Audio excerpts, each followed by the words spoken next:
And it is 12 o'clock Central Time. Good morning, good afternoon to everyone that has joined us for today's webinar.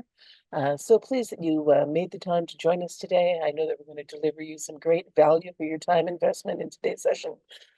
So let me start by, why is it when I start talking? Oh my, let me start by introducing myself. I'm Susan Harrell. It's my pleasure and privilege to be programming this webinar series for you from Neovation Learning Solutions. For those of you who may not know us, we are an online training solutions and services company. We can help you with any aspect of online training from delivery platforms right through to content creation and more. And many of you are familiar faces. Some of you I don't know quite as well yet. So that's who we are and how we can help. Excuse me. And I just want to give you a sneak peek. We have a brand new product that's coming out soon called Joy Suite. It is a truly evolutionary and revolutionary approach to online training. And we'll be starting to introduce that in a series of webinars and presentations in the weeks and months ahead. You're getting a little sneak peek that there is something fabulous headed our way in the very near future. So looking forward to being able to tell you more about that. But now let's get back to today's business. So it is my pleasure to introduce my good friend, Suzanne Kart. I worked with Suzanne Kart. We delivered both online and in-person training for another organization around marketing and engagement. I was more the marketing tactics side, and she was all about engaging your audience to participate in whatever it is you're offering and helping your team engage with the content and learn and then take action. She is a specialist in generational marketing. She is an in-demand presenter, speaker, writer, webinar presenter, and we are so privileged to have her joining us today. Suzanne, I will turn it over to you. Oh, housekeeping, almost forgot the housekeeping. We are recording the session today with all of my bloopers. So we will be sending that out to you in the couple days ahead with any resources that that we can collect that might be helpful to you. So you will get that automatically as an attendee. And so watch for that headed your way and watch for future webinar announcements as well. There is a chat going on. People are introducing themselves, which is great. Please feel free to ask your questions there and I'll be collecting them and we'll have a QA session at the very end because sometimes questions get answered further down the presentation. So we will collate the questions and make sure they all get asked. And with that, Suzanne, I'm so happy to have you here. Thank you for joining us today. We look forward to your energy and enthusiasm and your deep, deep expertise in how to match up the concepts of marketing to the generations with getting engagement from the various generations that are in our workplace. So I turn it over to you. Thank you, Susan. Before I get started, I just want to let everybody know a little bit about where I work, and so you can kind of see where I'm coming from. I'm the marketing director at an organization called NACCE, which is the National Association of Community College Entrepreneurship, and we are the fastest growing association of our kind, and we have 400 plus institutional members throughout the US and Canada. And basically what we do is we help educators and workforce development professionals with resources like face-to-face events, webinars, funding pitch competitions. We have partnerships with foundations that help colleges and universities generate funding for their programs. So that's where I'm working currently. But a little bit about me, some stuff that you might want to know. So most of my career has been in higher ed or association education, about 20, 25 years. Although I've only been at NACCE since last year in June. And for 6 years in between, I worked for a company called ASM Global, which is the world's largest venue management company, and I was at the Saginaw, the Dow Event Center in Saginaw, Michigan, and we did lots of concerts and shows and that kind of stuff. But now I'm back. I'm back in the higher ed space, and I'm really happy about it. A little bit about me, I'm a Gen Xer, so that means I'm one of those people who were born between 1965 and 1980.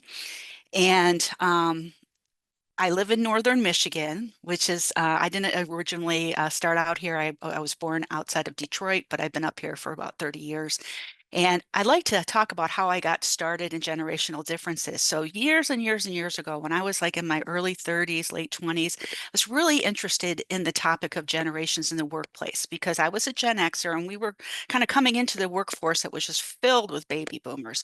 And we were misunderstood a lot, misread a lot. And a friend of mine told me, well, that's because you're Gen X. And once our boss understands that you're Gen X, he'll communicate with you differently. And I said to myself, self, like how a whole generation is not as smart as another generation or something.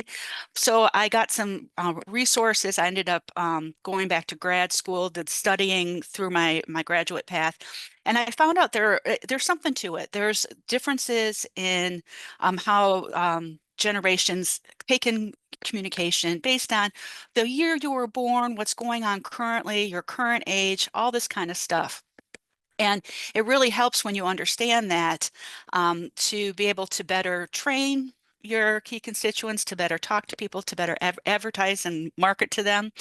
So I started out as like the young kid coming into the market. And so now I'm like the old lady, trying to explain to the young kids to the other old ladies. And one of the things I'd like to tell you is this is how I discovered I was old. So this is Caitlin, and she was my coordinator when I worked at ASM Global. And we have a department store in Michigan called Kohl's. And it doesn't appear that they have them in Canada. I'm thinking maybe Zellers. But it's a department store, okay? And she was telling me one day that she had to pay her bill, like her credit card bill was coming due. And I'm like, from Kohl's. And I said, oh, I love Kohl's. I love their Lauren Conrad jeans. And she looked at me dead in the face with not joking. She says, well, I don't buy my clothes there. And I'm like, oh, man, how did this happen?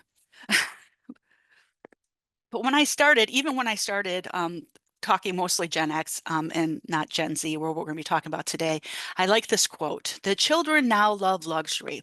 They have bad manners, contempt for authority. They show disrespect for their elders and chatter in the place of exercise. And that's from Socrates. So this has been going on a long time. And I hear that now too, where they're all, oh, Gen Z. And we'll talk about what the cutoffs are, but that's the generation that's coming into the workforce now. They don't want to work. They don't, they don't try hard. And it's just not true. This has happened to every generation that entered the workforce since the beginning of time. So we're going to get into some specifics though today. So I'm going to talk a little bit about the boomers, Gen Xers, and millennials. But I think that ship, even the millennials have been in the workforce for 20 years now. So a lot of this has been worked out already. So I'm going to focus mostly on Gen Z, who they're coming in. And now we have another group of people who are different than the ones before them.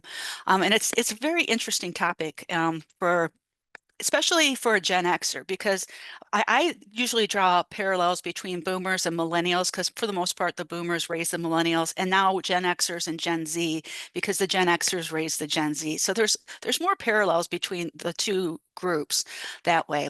But we're seeing the changing face of the workforce. So by 2030, most of the workforce is going to be Gen Z and millennials.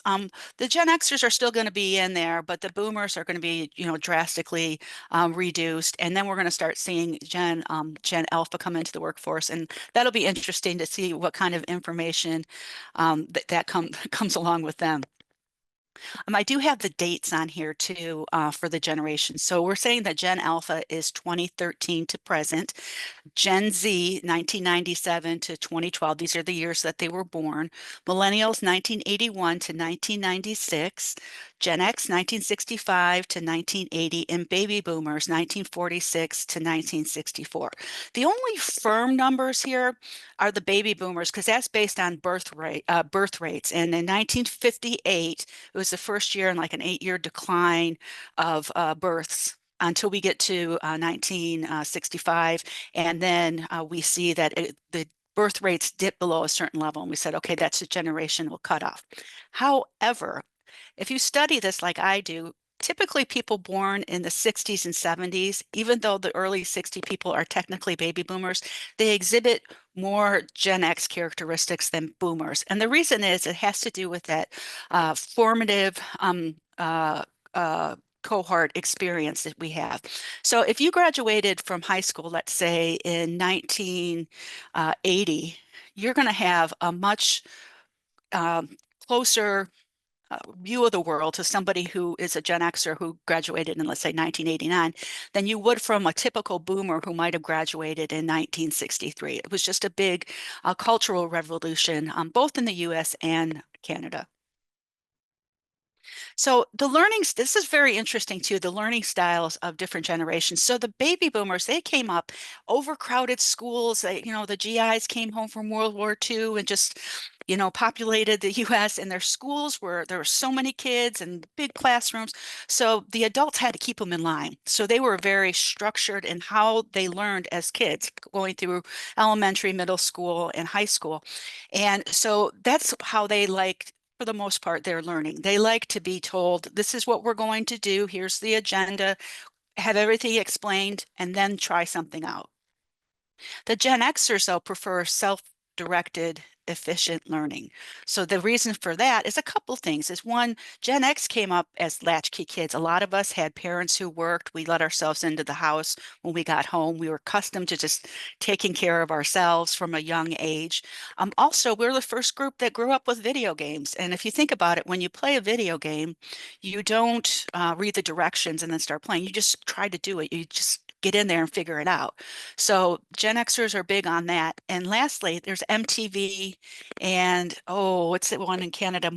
More Music? What was I don't remember. It was something like that, right? I should know because I grew up right near Windsor, but there was a lot of messaging being targeted at this group as teenagers, so they're accustomed to cutting through all the clutter and getting to the point. Now, our millennial friends, they like collaborative, engaging digital learning. So this is the first group that really grew up with like group projects and shared term papers and that kind of thing.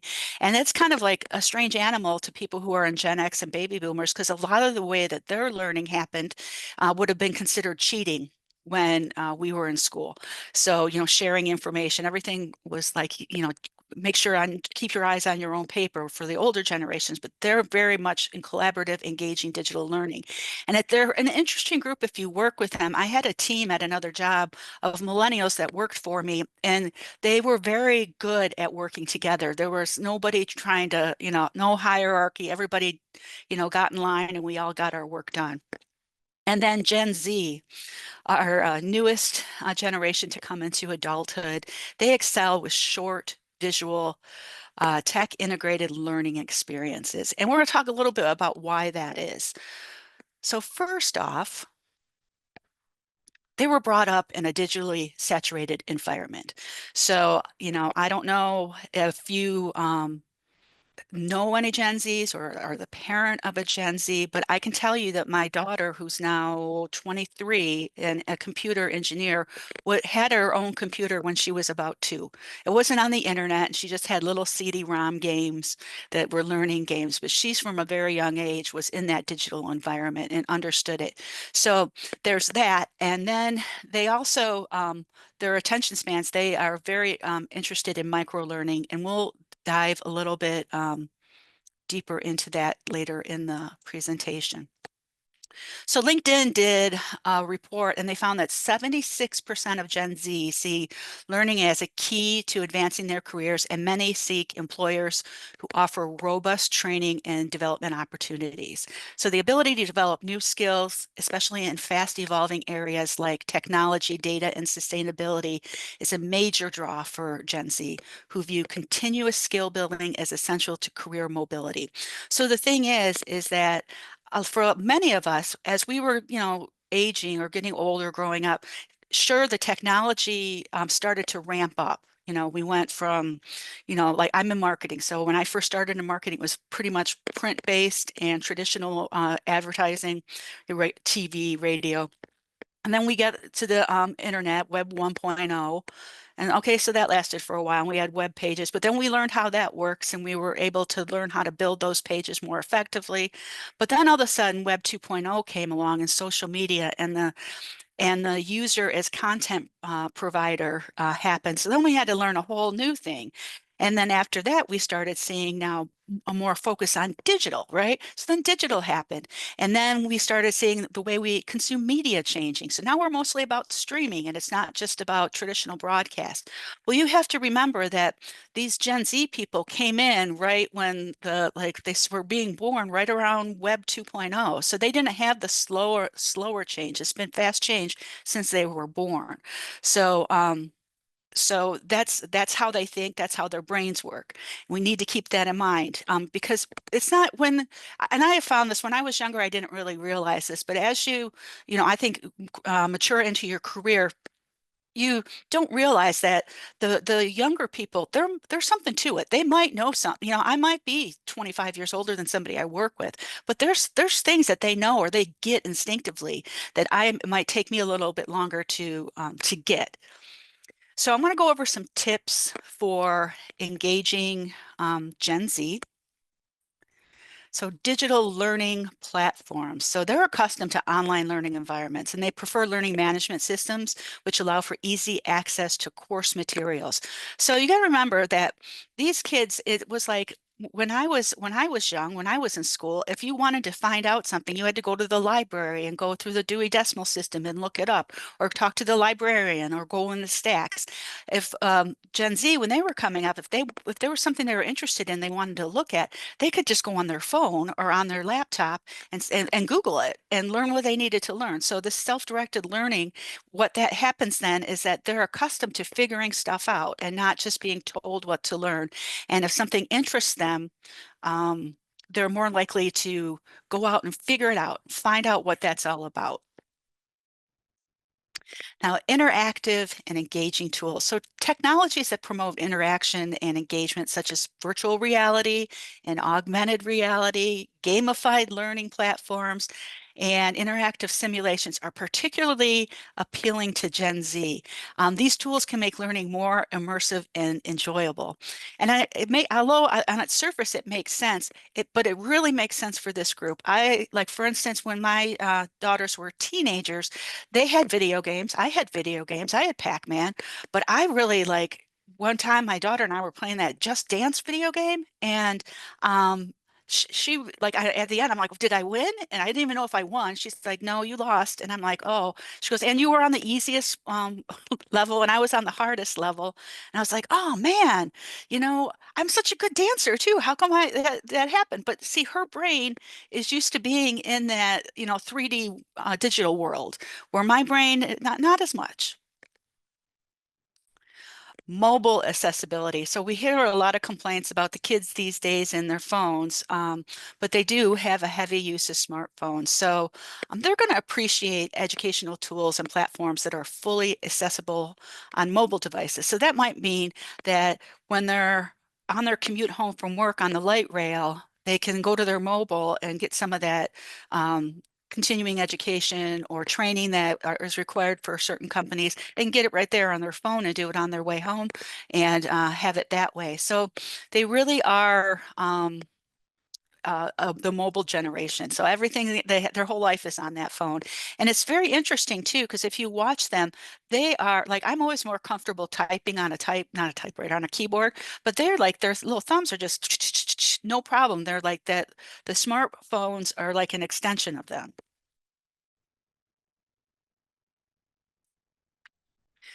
Online collaboration tools. So we have tools like Google Workspace, Microsoft Teams, and Zoom, like we're using today, to facilitate collaboration and communication among Gen Z. So they grew up with Zoom. Again, you know, when you grow up with it, you're used to it, and that's your comfort zone. So they favor these tools for projects and discussions and community engagement. So they really are going to want to be, fast paced and be able to share information quickly and not have to be in the same place at the same time. And then our social media integration. So Gen Z is active on social media platforms like Instagram, Snapchat, and TikTok. And these platforms can be integrated for educational purposes, such as announcements, sharing training content, and creating community engagement. So an example is like, if let's say you do have some learning content or you found some information that may be of interest to your employees, but it's not necessarily required reading or required viewing. That's something that can be shared out on these platforms. You need to remember too, though, that younger people, although they are on Facebook, they're more lurkers than anything. They're more likely to be engaged on Instagram and Snapchat and TikTok. And video sharing, video content online makes up like 80–90% of online content these days. So the more you can use video, the better it is, even if it's counterintuitive, because sometimes it's counterintuitive to me. I don't know how you guys feel, but I saw a meme once on social media that said, I'm Gen X. I grew up in a print world. I can read really fast. Just share the document with me. I don't need to watch a video, which is the exact opposite of Gen Z. So the one thing is you want to seek first to understand and then to be understood. So when we're dealing, across generations, it's important to remember there's no one right way. There's no one better generation. We're just a little different. We grew up different technologies. And the more you can pay attention to that and work with them on that, the more successful you are going to be. Accessibility and inclusiveness. So technologies that support accessibility, such as text to speech and speech to text and other assistive technologies, are important to Gen Z because they value inclusiveness and equal access to training. And this group, this is a very important, and I find that I have a couple of gals that I work with in my current job who are part of this generation, and they're just, very accepting people and want to make sure everybody's included. And this is important to keep in mind. We don't want to exclude anybody when it comes to our training. Now, this is what I find very interesting. So, video content platforms like YouTube and streaming services are popular among Gen Z for their ability to provide visual and auditory learning materials. So, video tutorials are highly favored for their convenience and ease of understanding. So, here's something to keep in mind. Even today's webinar, for instance, like 20 years ago, we weren't really doing too much of this. We'd have to go somewhere to get learning. I remember going to a one-day symposium seminar on how to do graphic design, like right when I first started in the marketing field. And I had to actually drive somewhere and sit there all day. And now we can have these experiences either in a real-time moment like we're doing right now with this webinar, or if it's taped and stored somewhere where we can go back and watch it.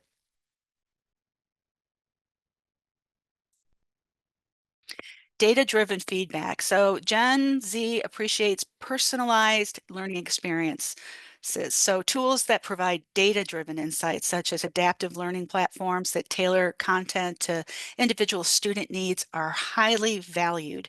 Now, this is a group like the millennials too, that they came up in an environment where things were tailored to their learning abilities, their learning requirements. They have a higher expectation of customer service than the rest of us. Because like when I was at the Michigan State University, when we registered for classes, you literally got yourself some pop soda and a bag of pretzels, and we're in line for like 6 hours. And this group never would have put up with that when they were studying, and they're not going to put up with that in the workforce. So they're going to want to know what they're doing right, what they need to improve, how they need to improve that.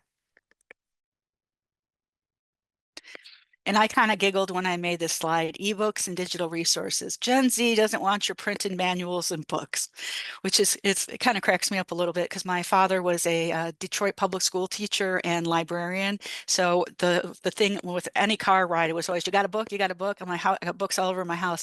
But Gen Z would prefer ebooks, digital resources that they can access from a smartphone or from a tablet or from a laptop. And the print is just not, it's not the same kind of vibe with them as it was with older generations. So then we need to ask ourselves, what can boomers, Gen X, and millennials do to engage Gen Z? And this is kind of an interesting question too, because I think like time flies. And like I said, I started out in the generational communications explaining my generation as a younger generation to the older generation, and then all of a sudden we're the grown-ups now, and we need to adapt. And you don't always see yourself like that, but it's how it is now. So what can we do like to be able to engage this demographic? And the first is that embracing digital learning platforms. So uh, learning management systems are important. The Gen Zs thrive in a digital environment. Online platforms provide flexibility, and it's surprising how many classes are just fully online these days. And for a lot of younger people, this is their preferred method of learning is in an online environment. And why digital? So there was an increased LMS usage during COVID-19. This was a really hard time, especially for people within this demographic who might be working for you, who are now in their mid-20s. But when they're in high school and college, they got cut off from the rest of the world due to the pandemic and did have to quickly adapt to primarily online learning and not face-to-face learning with instructors who may or may not have caught up with the technology, who were kind of learning in the moment. But Google Classroom, for instance, experienced a surge of 40 million users in 2020 to from 40 million in 2020 to 150 million in 2021. So this is basically here to stay. This is how we learn now. It's no longer this, omnipotent professor at the head of the training, the omnipotent trainer, and the empty vessels which we are going to fill with our knowledge.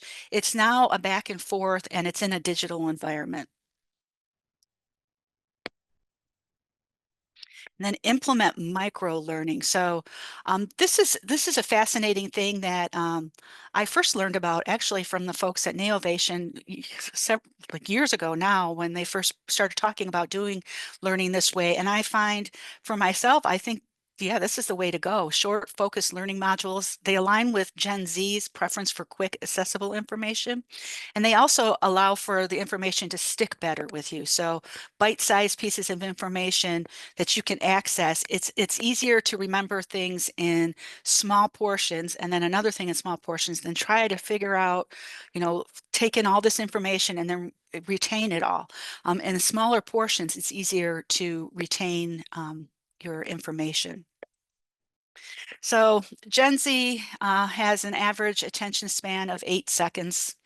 And this is something that's been ramping up for years and years and years. And like I start with the MTV and, not being like just all the messaging that was coming at us when we were young people to just ramping up over and over. So now we're not just getting it from television, we're getting it from TV, from the internet, from our mobile devices, from social media, from streaming. So we have seen this, our attention spans are shrinking.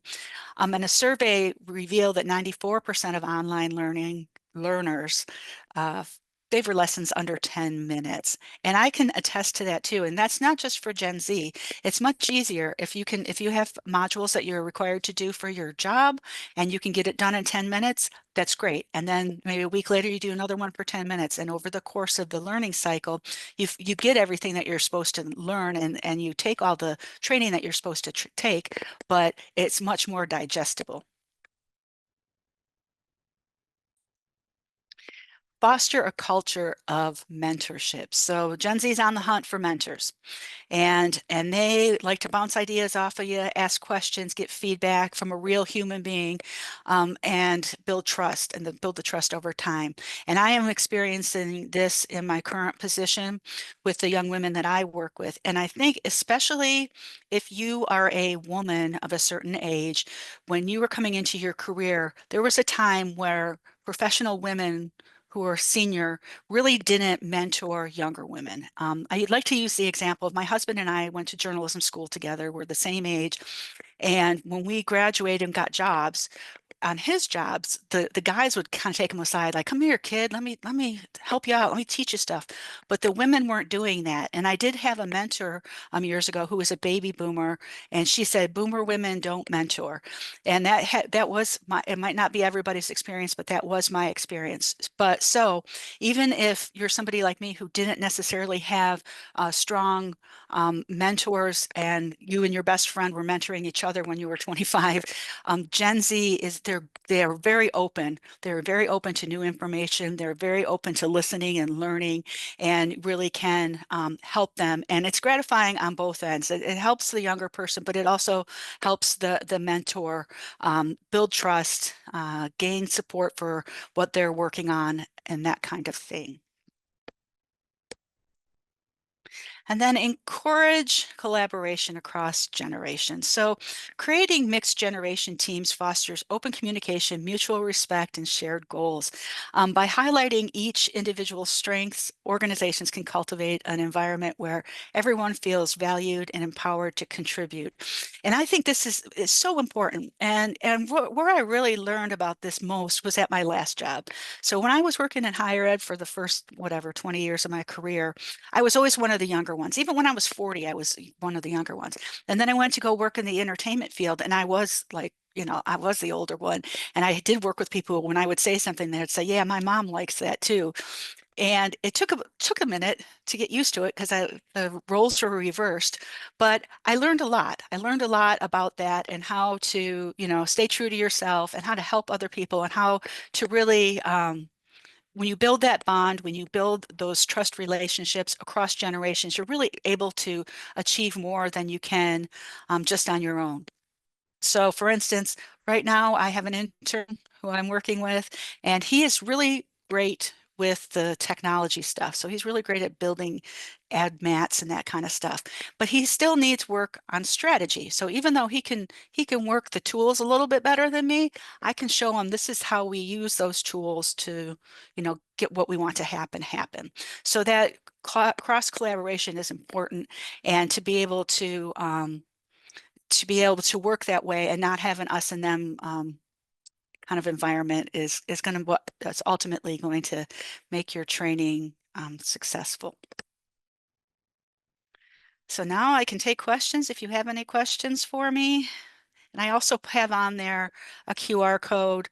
If you have your phone with you and you want to connect with me on LinkedIn, I'd love that. I'm on LinkedIn quite a bit because it's part of my job, and I like connecting with new people. Well, Suzanne, that was a great overview of how to work with the different generations in the workplace. We have one question from one of our participants that says, how can a designer for online courses keep the elder generations in mind when creating e-learning content? How do we find that balance between a course that's going to be taken by the boomers on your team Yeah. and the Gen Zers on your team? Where's the middle? I would say, here's what I would say. I would say that there might need to be an introductory to online learning for the older generation if they haven't done it before.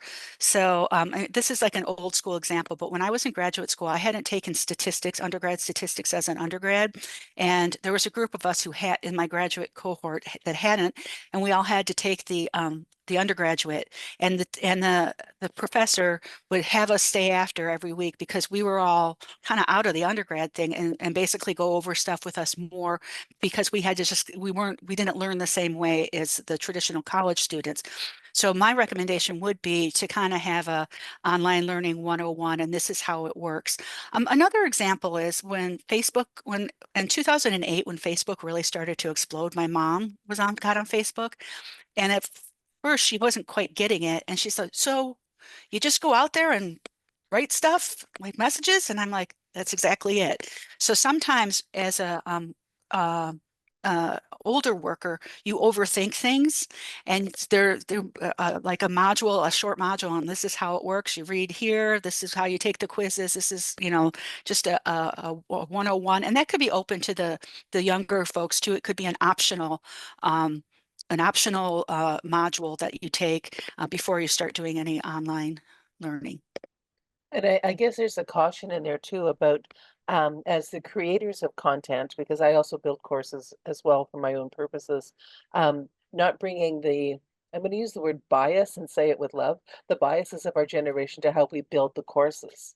Making sure that if, as a boomer or a Gen Xer, that if we're building courses and our audience is going to be largely millennials or Gen Z, to make sure that they are brief, that they are immersive, that they are highly interactive, which may not be the way we would prefer to learn the subject matter, but the Yeah. way that they would prefer to learn the subject matter. Is that a fit? Yeah, I completely agree with you on that. And it's kind of interesting when when you're talking to people from, other generations. So for instance, tonight I have my book club, and my book club are mostly these retired women, teachers and nurses. And I don't even know how I ended up in this book club, but they have a very different view of everything that's going on right now in the world and of the books and what they like to read. And it's been very interesting just kind of sitting back and taking in, how they're interpreting everything compared to when you're, like at my work now, most of us are about the same age, so we all kind of see things the same way. But there's a couple of us that are quite a bit younger, and listening to them and seeing what they come up with, and it's again, you want to be able to understand where everybody else is coming from, because I think, again, I'm going to go back to that, seek first to understand, then to be understood, because I think in times it's important to remember where people are coming from, and it's not necessarily attack on one person or another. It might be somebody just not really, getting it, not understanding how this is working. So to kind of go in with a level of kindness and openness to what you're learning.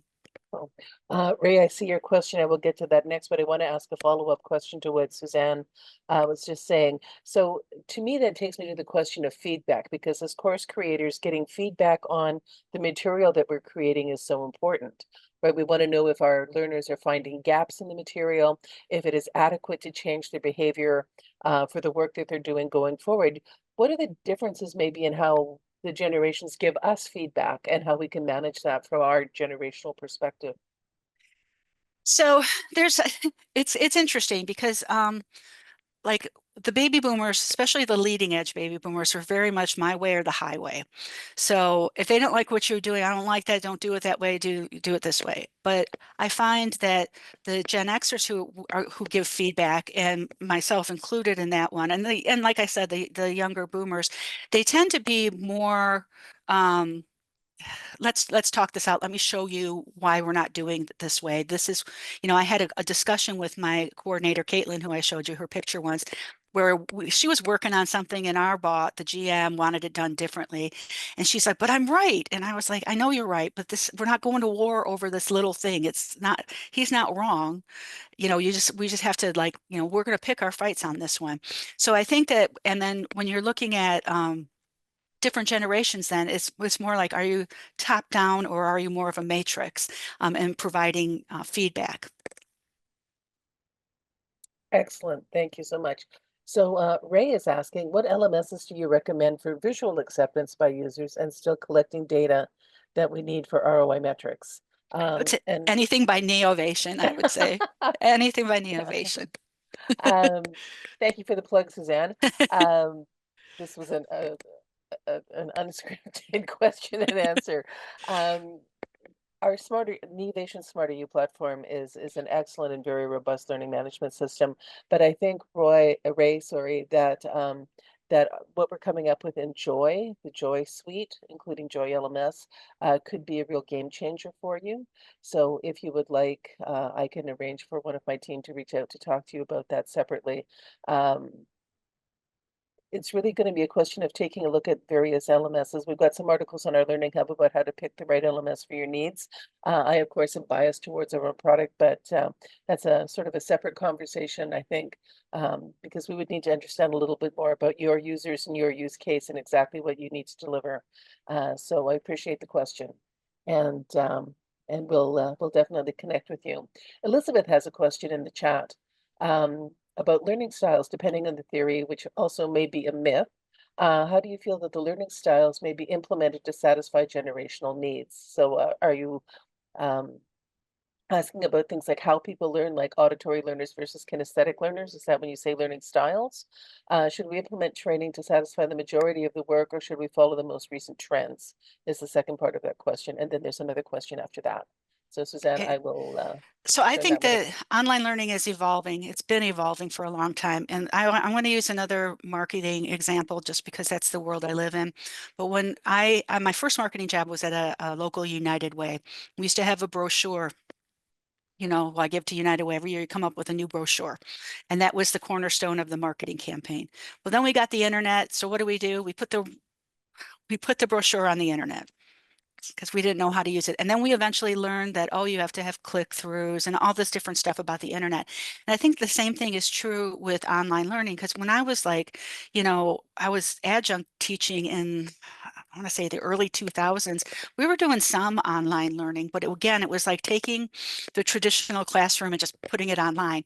And now we're coming into so much more where we're talking about adaptive learning and you talk about micro learning and being able to, quiz yourself and go back. And if you don't pass the quiz on the first time, take the quiz again. So I think it's important I don't want to say latest trends, but I think it's important to continue to evolve because you want to think evolution and not revolution. Because no matter what your age is, if somebody comes and just like blows up what you're currently doing, it's hard to adapt. But if you're making small incremental changes and people are keeping up with you, that would be my recommendation for that. And just to remember that these learning systems are constantly changing. I had one place I used to teach and it just had a really, really hard interface to work and we were always looking for go-arounds. And the modern LMS systems are so much more user-friendly and so much easier to get your stuff done. I think it's important to, just keep plugging away and make sure that you're staying up with the latest technology. So evolution, not revolution. Absolutely. And just to speak maybe a little bit more to the whole learning styles, which some people say is a thing and some people say is a myth as it applies to online learning as well. A well-built training program through a robust LMS will deliver narration or voice to the auditory learner if they exist. It will interactivities and exercises where you're moving components around or doing labeling will help the kinesthetic learner actually engage with the content in that way. So we can meet the needs of all different kinds of learners through how the course is constructed and the elements that it contains. So hopefully between Suzanne and I, we kind of answered your question. But yeah, there's a lot of controversy around the learning styles conversation. The important thing is to meet your learners where they at and to measure the outcomes of your training and to see if your training is effective and then adjust. Another question would be, how are you seeing training development evolving now that companies are requesting their workforce to return to the office? How do we adjust to this new work dynamic? Again, Digital what online training. Yeah, my last position, we were required to do online training, and it was in an office setting. So they have already existed, as opposed to just being at your home office. So I think Susan might be better to talk to that question than I would.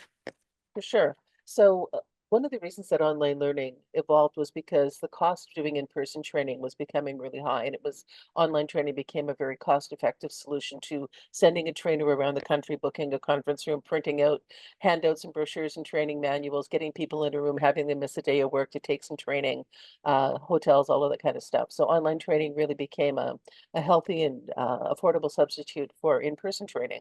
Then through the COVID period, of course, it became essential because we could not meet. And I think that that's created an entirely different dynamic and acceptance of the power of online training. Now that people are coming back into the office, I think that digital training, online training is still the best and most effective tool because the nice thing is you can take the training at the times that are convenient to you. It's asynchronous, right? So each of your employees can carve out the time in their day to take that training. So whether they're in the office or working from home, it doesn't matter. They can find the time to take the training. And just I want to tie that back, Suzanne, to something that you said previously about how Gen Z wants to learn and they're very hungry for knowledge. And what are your thoughts on offering your learners more than just your sort of standard training, bespoke training curriculum, having learning libraries perhaps of soft skill courses where Gen Z and others can choose to take additional courses for additional credit to build their soft skills in leadership or management, make them more employable or promotable. What are your thoughts on offering more? I love that idea because that way, if you have, you know, your core required trainings, but then you also are able to train in an area that's of interest to you, or maybe an area where you think you could grow a little bit more, that's a great incentive for employees and to people to come work for you. In having that, you know, again, we said that the Gen Z does really value continuous learning, and to be able to have that out there, I think it's very important. I think that's why we're seeing people come to webinars so much, you know, Mm. like it's just this continuous learning something that I didn't know before, or getting better at something that I didn't do before. So I like the idea of having a learning library, whether that, and it doesn't necessarily just need to be online learning modules. It could also be you know, written white papers and that, or manuals. Because again, when you're going cross-generational, I'm somebody who typically I like to have it in like if I need to figure out something on our website back end, I would rather read it. I don't want you to show me a video, because and that's just my preference. So if you have both the options, that's always a good thing, and it kind of keeps in check all sorts of different kind of learners. Right. So what I'm hearing you say is having a robust knowledge base Yeah. where people can access PDFs, documents, resources, videos, third-party links, whatever it takes to give them a real resource for their questions, but then also having a learning library that they can take courses that they're interested in. And some of you may have attended a webinar that Braden Anderson on my team did about content libraries and how impactful they can be in helping your team expand their skills. So that webinar recording is available on the Neovation site. I'll include the link in the resources for this webinar as well, because it very much ties in that way.